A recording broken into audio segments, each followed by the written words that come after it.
Alors, bien-aimé de Dieu, toujours dans la suite de cet enseignement biblique, vu que l'Éternel notre Dieu avait prophétisé et cela au patriarche Abraham, et cela en Genèse chapitre 22, verset 18, que toutes les nations de la terre seront bénies en sa postérité. Voilà pourquoi la Pâque a été donnée, et cela au peuple juif, qui est d'ailleurs la postérité du patriarche Abraham, comme cela est d'ailleurs confirmé, et cela en Exode chapitre 12, verset 47. Et si vous êtes là, bien-aimés de Dieu, je cite: toute l'assemblée d'Israël fera la Pâque. Fin de verset et de citation. Alors, bien-aimés de Dieu, pendant que nous sommes encore sur l'écran, il y a d'ailleurs un autre verset biblique qui confirme cet enseignement. Et ce verset est celui-là de Nombre chapitre 9, verset 12. Et la Bible dit, et je cite: ils la célébreront selon toutes les ordonnances de la Pâque. Fin de verset et de citation. Alors, bien-aimés de Dieu, ces deux lectures confirment aisément comment la Pâque humanitaire a été appliquée à un peuple.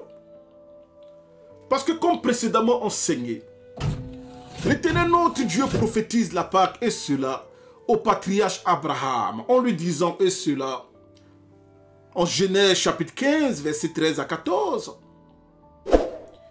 que ta descendance sera esclave dans un pays étranger, et cette descendance sera opprimée durant 400 ans, mais je jugerai cette nation, et elle sortira de cette nation avec de grandes richesses. Plus tard, l'Éternel notre Dieu donne la Pâque sous forme de tests divins au patriarche Abraham avec son fils Isaac.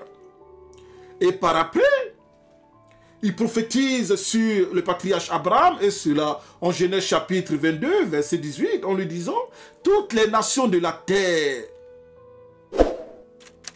seront bénies en ta postérité. Alors, suite logique, la Pâque est appliquée directement à la descendance du patriarche Abraham. Et c'est ainsi d'ailleurs que la Pâque fut imposée au peuple juif sous forme d'ordonnance introduite dans la loi de Moïse.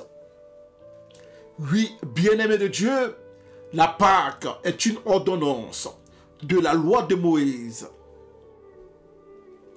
Je vais parler de la Pâque juive.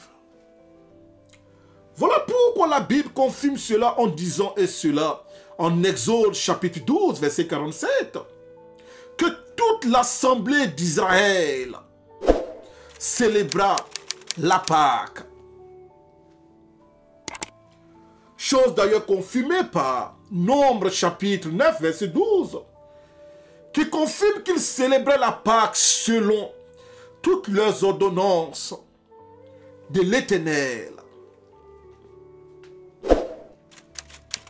Toi qui célèbres la Pâque, est-ce que tu la célèbres selon toutes les ordonnances de l'Éternel comme introduit dans la loi de Moïse?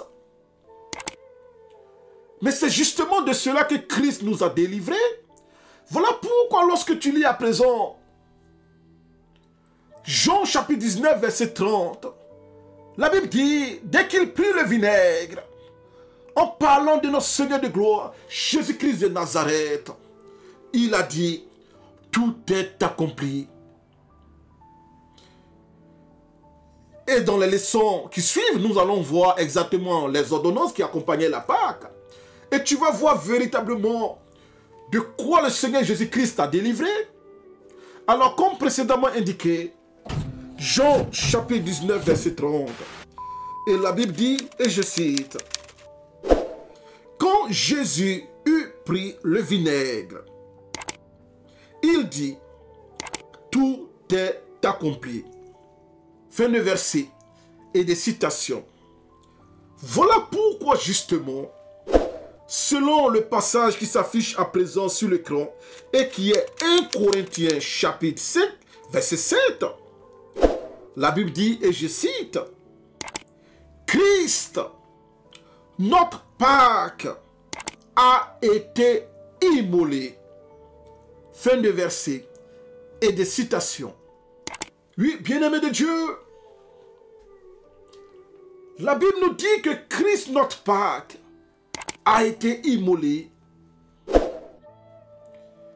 Il y a bel et bien un jour où le Seigneur Jésus-Christ a été mis à la croix. Si Dieu ne t'a pas révélé ce jour, alors pourquoi tu cours derrière les fêtes païennes pour te souiller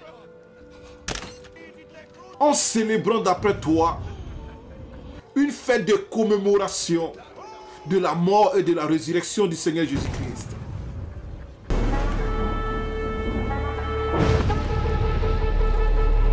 Lequel des apôtres primitifs a célébré une fête de commémoration de la mort en griffe du Seigneur Jésus-Christ? La Bible est claire et cela en 1 Corinthiens 5, 7.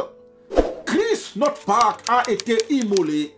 Mais voilà pourquoi le Seigneur Jésus-Christ a dit et cela en Jean chapitre 19, verset 30. Tout est accompli. Et qu'est-ce qui a été accompli?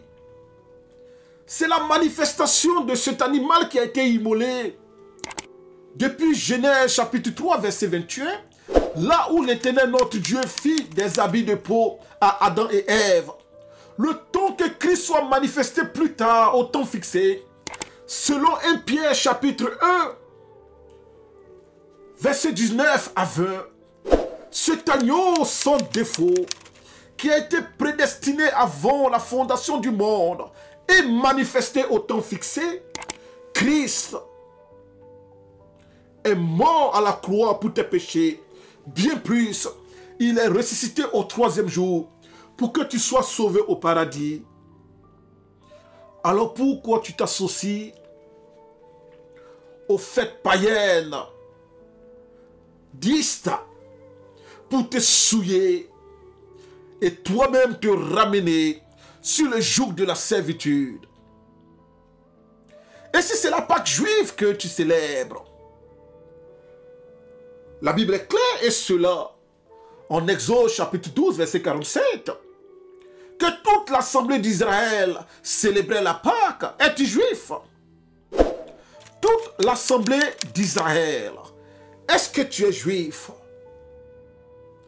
Et on peut aller plus loin. La Bible même nous informe, et cela en Nombre chapitre 9 verset 12, qu'ils célébraient la Pâque selon toutes les ordonnances de la Pâque donnée par l'Éternel notre Dieu.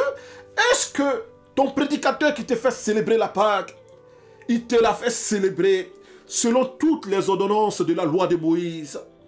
Loi de Moïse qui est d'ailleurs plus d'actualité. Et c'est ce que nous allons voir tout à l'heure dans les leçons suivantes.